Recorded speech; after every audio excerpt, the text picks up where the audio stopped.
All right, so hi everyone. Welcome to lecture 9.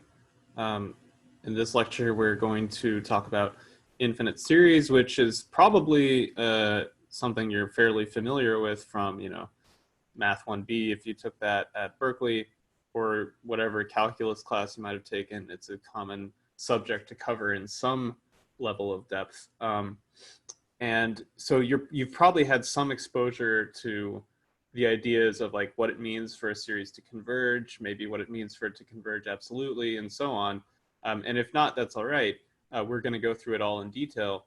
But in this class, what will be sort of nice and maybe interesting for you if you've seen some of this stuff before is just to see it again now that we've developed our whole language of convergence for sequences and the concepts of like subsequential limits or lim sup or lim inf or whatever.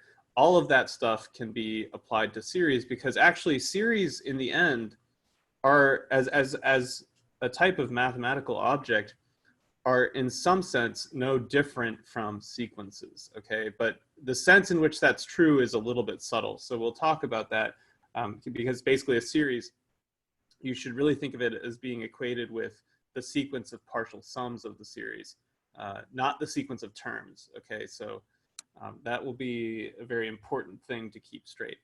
So let's just talk in this video. I just want to talk a little bit about notation and some conventions and some definitions, basically, how to basically just adapt the definitions we've already made about sequences for a series, essentially.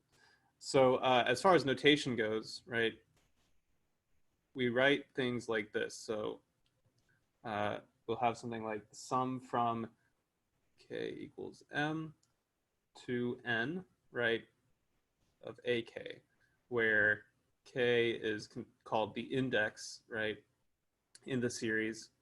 Ak are the terms of the series, right? This here stands for, AM, right? M is like the starting index, and then when we write it this way, it's the idea is that we're letting k start at m and then increase one by one until you get to n. So this would be like am plus 1 plus, and then all the way up to an, right? This is abstractly what this symbol means, and this is when n is finite, right? So this is nothing. This is just notation. There are no new concepts here.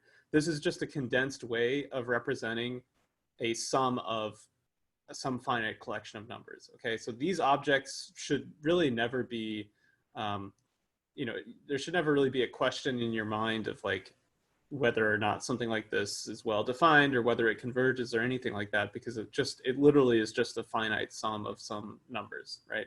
So like, for example, the one they give in the book is just something like something simple like from k equals 2 to 5 of 1 over k squared plus k, right? This would be 1 over 2 squared plus 2 plus 1 over 3 squared plus 3 plus 1 over 4 squared plus 4 plus 1 over 5 squared plus 5, right? So there you go. It's just some arithmetic, right?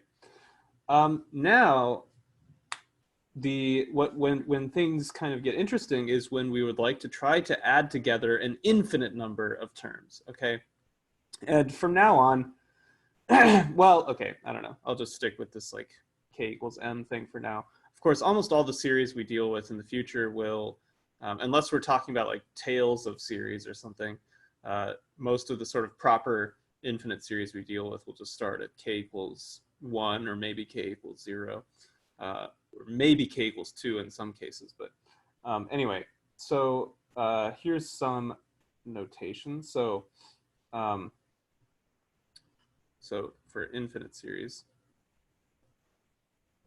or this is technically kind of a definition. We say, right,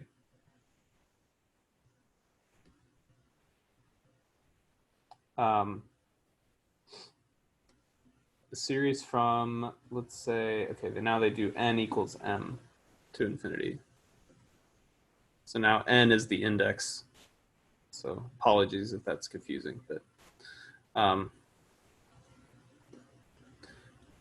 is said to converge, right? So a priori, okay, to be clear, a priori, this symbol here has no meaning, okay? There's no God-given meaning of like what it means to add together an infinite number of numbers, right?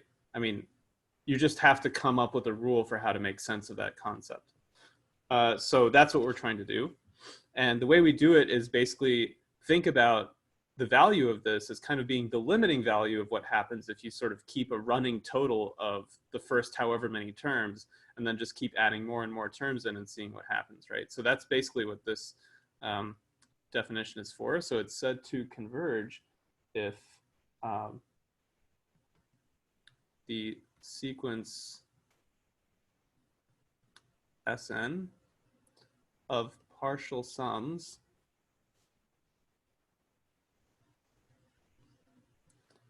sums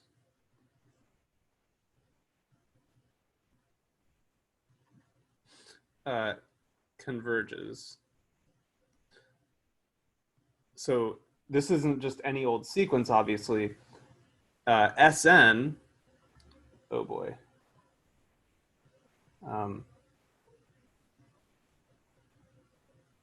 So, right. Sn is the sum of the first however many terms of these. So it's a little bit confusing. You know what? I'm just going to keep this being k for now, because I don't know why they switch to n here, because they also use it as the index of the partial sums. And it's really important actually to keep straight that like the index of the partial sum is not related to the index within the series itself in any way, okay? So this would be the sum from k equals m. For the series, for this infinite series where k starts at m and goes to infinity, the nth partial sum would be the sum from k equals m to n of a k. So that's a m plus all the way up to a n, okay? So basically, this is exactly what I was talking about, right? Sn, you can think of it as a running total, okay? It's the total of the first n terms. Or rather, actually, in this case, it's not actually the sum of the first n terms in this case, because n is starting at m. So here it's actually the sum of the first n minus m terms, n minus m plus 1, I guess. But like if m was 1, it would be the sum. Okay, so this is just all over the place. Sorry, guys, but whatever.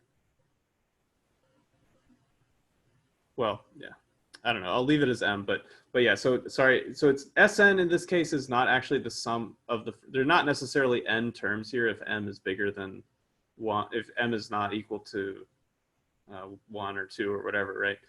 It could be anything, but it doesn't really end up mattering in the end, because we're only interested in what happens as little n approaches infinity anyway, right? So it doesn't really matter what the starting index is. So, but in most cases, it'll be 1 anyway. So, but right. So Sn is a running total. The idea is that as n increases here, you just add one more term every time, right?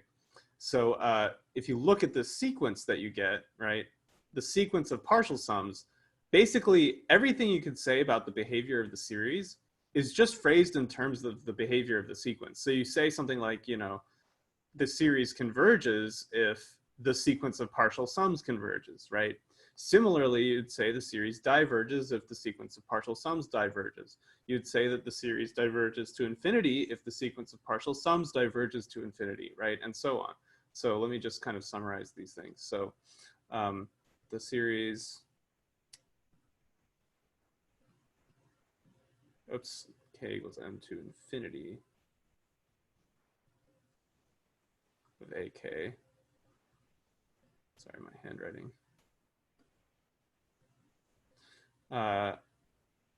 Converges to S, and so we write it that it's equal to S.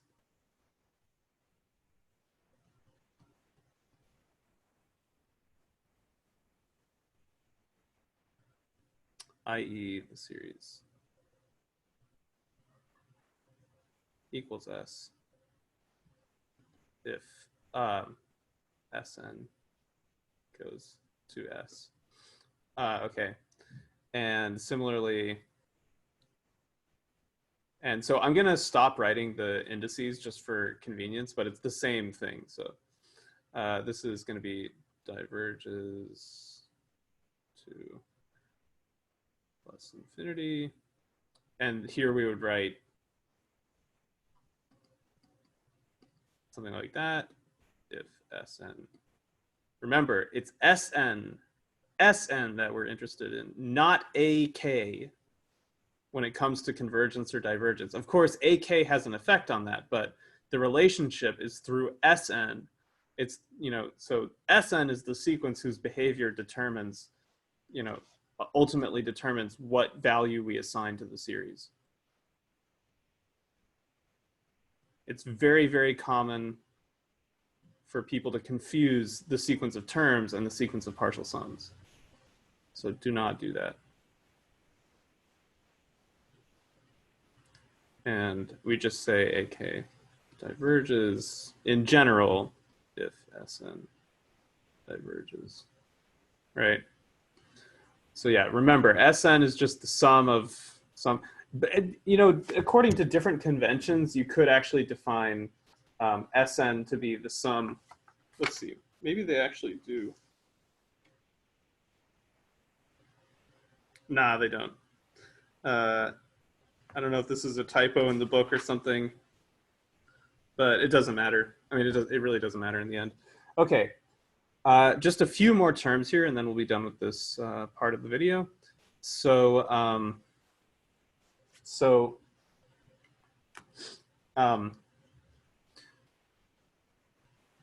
so given the series, let's say, and again, I'm gonna omit the indices and everything, and I'm gonna switch to n here. No, I'm not. I'm gonna keep it as k, even though the book switches to n. It's silly. It's just confusing. So given the series sum of AK, where we assume that it's an infinite series, right? The partial sums of the related series where you take the absolute value of each term, right? So some of the AK here may be negative, right? Whenever one of the AK is negative, that corresponds to like a decrease in the sequence of partial sums, right? Because if you're adding up the first however many terms, once you hit a negative term and you add that to the partial sum to get the next one, the result is going to be less than what you had before, right? So if you just make a new series, it's a related series. It's a different series, but it's related to the original series, right? If you make a new series by just taking the absolute value of every term, then all the terms become positive, right? And then the partial sums of that will always be increasing, right? So these are increasing. So either they converge or they diverge to plus infinity, right? There are only two possibilities here. We've seen this before with monotonic sequences, right? The limit of a monotonic sequence always has a value. It's either finite, or if it's a bounded sequence, or it's plus or minus infinity, right? So for increasing sequences, it's either finite. So in this case, if the series with the absolute values of the terms of the original series converges, that's when we say that the original series converges absolutely. So this is in which case the sum of AK converges absolutely. Okay? Or they diverge to plus infinity, in which case we don't really say anything. So one important note, so kind of a caution here. In this case, the series AK may converge or may diverge.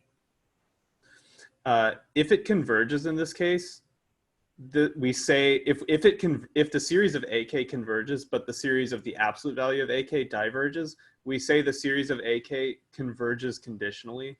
I'm not sure if they don't really use that term just yet, at least. Yeah, so this is absolute convergence. Remember, it's like it's a property we ascribe to the original series AK by examining the related series that you get by taking the absolute values of the terms, right?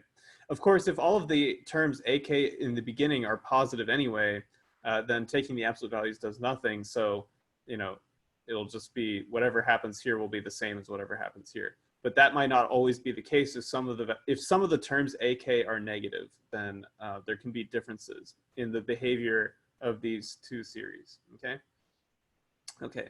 So let's just look at like a couple examples. Okay, one of the most important examples is geometric series. This should be quick, but it's very important to be familiar with because geometric series are kind of like, because they're so easy to sum, they're an important reference point for a lot of other series which are more complicated.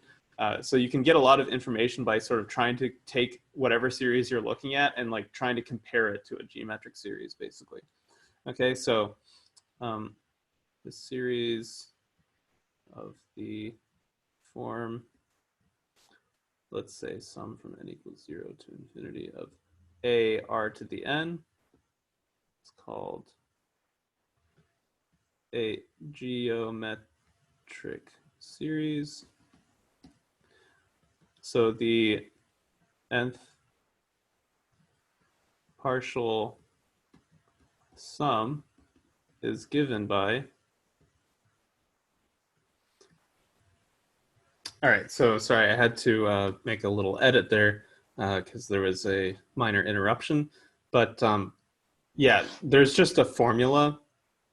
There's just a formula for the nth partial sum of this, which is just this simple expression. So Sn, which is given by a plus a r plus all the way up to a r to the n, is actually just equal to a times 1 minus r to the n plus 1 over 1 minus r. And this is something that's kind of verified.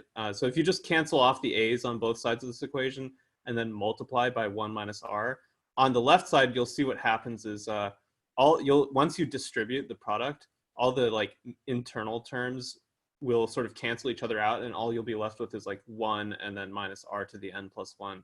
So it becomes sort of a telescoping series over here, and that's where this formula comes from.